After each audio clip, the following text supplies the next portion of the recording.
ನಮಸ್ಕಾರಗಳು ಸ್ನೇಹಿತರ ಎಲ್ಲರಿಗೂ ದಿ ಮೀಡಿಯಾ ಚಾನಲ್ಗೆ ಸ್ವಾಗತ. ಫ್ರೆಂಡ್ಸ್, ಬಾಳು ಯಾವಾಗ ಬೇಕೋ ಆವಾಗ ತಿರುವನ್ನು ತರುತ್ತದೆ ಎಂದು ಯಾರಿಗೂ ಕೂಡ ಗೊತ್ತಿಲ್ಲ. ಕೆಲವೊಮ್ಮೆ ನಮ್ಮ ಕೈಯಲ್ಲಿ ಏನೂ ಇಲ್ಲದೆ ಎಲ್ಲವನ್ನ ಕಳೆದುಕೊಳ್ಳುತ್ತೇವೆ. ಇಂದಿನ ಕತೆ ಒಬ್ಬ 35 ವರ್ಷದ ವಿಧವೆ ಮಹಿಳೆಯದ್ದು ಆಗಿದೆ. ಪ್ರೀತಿಯಿಂದ ಮದುವೆಯಾದಳು, ಸುಖ ಜೀವನ ಕಟ್ಟಿದಳು. ಆದರೆ ದುರಂತದ ಗಾಳಿ ಬಂದು ಅವಳ ಜೀವನದ ಅತಿ ಪ್ರೀತಿಯ ವ್ಯಕ್ತಿಯನ್ನು ಕಳೆದುಕೊಂಡು ಹೋಯಿತು ಎಂದು ತಿಳಿಸಿಕೊಟ್ಟಿದ್ದಾರೆ. ಆಘಾತದಿಂದ ಅವಳ ದಿನಗಳು ಕತ್ತಲೆಯಾದರೂ ಇಂದಿಗೂ ಅವಳ ಮನಸ್ಸಲ್ಲಿ ಒಂದು ಬೆಳಕು, ಮತ್ತೊಮ್ಮೆ ಜೀವನ ಕಟ್ಟಿಕೊಳ್ಳುವ ಕನಸನ್ನು ಕೂಡ ಹೊಂದಿದ್ದಾರೆ ಎಂದು ತಿಳಿಸಲಾಗ್ತಿದೆ. ಹಾಗೆ ಸ್ನೇಹಿತರೆ, ಇವರ ಹಿಂದಿನ ಮದುವೆ ಮತ್ತು ಕಷ್ಟಗಳನ್ನು ನಾವು ನೋಡೋದಾದ್ರೆ, ಅವಳ ಗಂಡನ ಜೊತೆ ಜೀವನವನ್ನು ಕೇವಲ 5 ವರ್ಷಗಳಷ್ಟೇ. ಆ 5 ವರ್ಷಗಳಲ್ಲಿ ಸಂತೋಷ, ನಗು, ಪ್ರೀತಿ ಎಲ್ಲವೂ ತುಂಬಿತ್ತಂತೆ. ಆದರೆ ಒಂದು ಅಪಘಾತ ಅವಳ ಬದುಕನ್ನು ಬದಲಿಸಿತು ಎಂದು ತಿಳಿಸಿಕೊಟ್ಟಿದ್ದಾರೆ. ಅತ್ತೆ ಮಾವನಿಂದ ಜೊತೆ ಕೆಲವು ದಿನ ಇದ್ದರು. ಅವರು ತಮ್ಮದೇ ಬದುಕಿನಲ್ಲಿ ತೊಡಗಿಕೊಂಡರು. ಮಗುವಿಗೆ ತಾಯಿಯೇ ಎಲ್ಲವೂ. ಆ ಒಂಟಿತನ, ಸಮಾಜದ ಪ್ರಶ್ನೆಗಳು, ಭವಿಷ್ಯದ ಚಿಂತೆ ಅವಳ ಹೃದಯವನ್ನು ತುಂಬಿದ್ದವು ಎಂದು ತಿಳಿಸಿದ್ದಾರೆ. ಹಾಗೆ ನನ್ನ ಗಂಡ ಅಪಘಾತದಲ್ಲಿ ತೀರಿಕೊಂಡ. ಯಾರಿಗಾದರೂ ಇವಾಗ ನಾನು ಬೇಕಾಗಿದ್ದರೆ ಕರೆ ಮಾಡಿಕೊಂಡು ಬನ್ನಿ ಎಂದು ಕೇಳಿಕೊಂಡಿದ್ದಾರೆ. ಹಾಗೆ ಸ್ನೇಹಿತರೆ, ಯಾರಿಗಾದರೂ ಇವರ ಫೋನ್ ನಂಬರ್ ಅಥವಾ ಅಡ್ರೆಸ್ ಬೇಕಾಗಿದ್ದರೆ ಮೊದಲು ನಮ್ಮ ಚಾನಲನ್ನು ಸಬ್ಸ್ಕ್ರೈಬ್ ಮಾಡಿಕೊಳ್ಳಿ.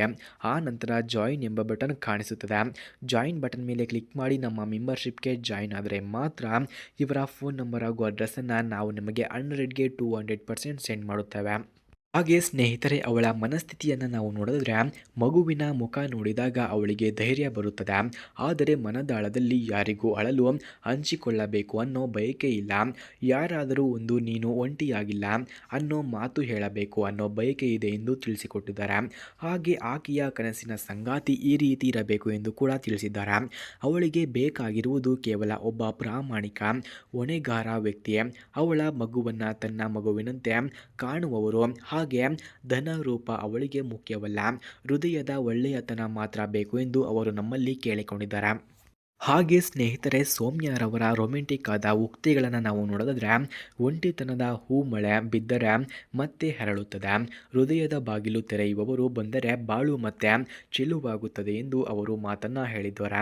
ಹಾಗೆ ಇವರ ಬಾಳಿನ ಗುರಿಯನ್ನು ನಾವು ನೋಡೋದಾದ್ರೆ, ಮಗುವಿಗೆ ಉತ್ತಮ ಭವಿಷ್ಯವನ್ನು ಕೊಡುವುದು, ಪ್ರೀತಿಯಿಂದ ತುಂಬಿದ ಕುಟುಂಬವನ್ನು ಕಟ್ಟುವುದು, ಇನ್ನು ಬಾಳನ್ನು ಒಂದಾಗಿ ಹಂಚಿಕೊಳ್ಳುವುದು ಇವರ ಮುಖ್ಯವಾದ ಜೀವನದ ಗುರಿಯಾಗಿದೆ.